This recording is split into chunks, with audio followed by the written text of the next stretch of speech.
Une nouvelle qui risque de faire grand bruit.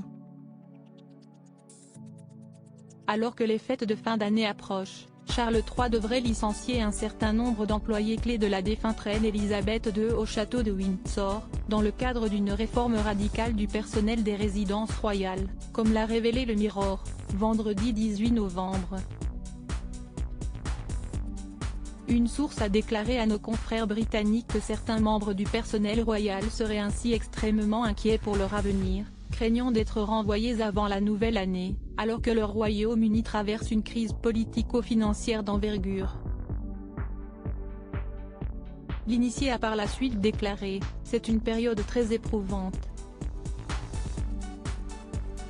Beaucoup sont déjà résignés à quitter des emplois qu'ils ont chéris pendant des années.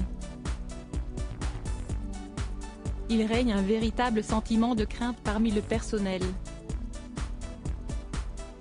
De son côté, le palais de Buckingham n'a pas répondu à cette affirmation.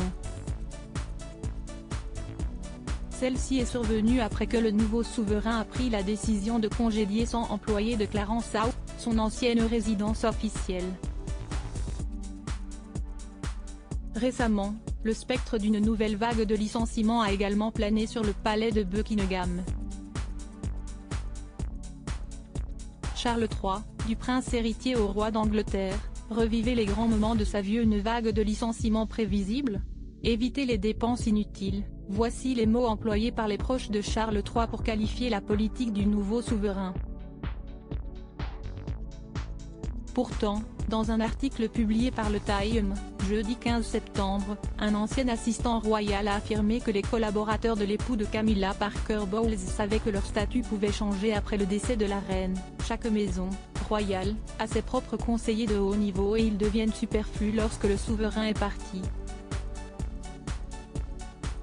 Une lucidité partagée par Grant Harold, un ancien employé du roi lorsqu'il était encore prince de Galles. Quand je suis entré dans la maison du prince, j'étais pleinement conscient que lorsque la reine mourra, je serai licencié parce que mon patron ne sera plus le prince de Galles. Article écrit en collaboration avec 6 médias Crédit Photo, agence Best Images.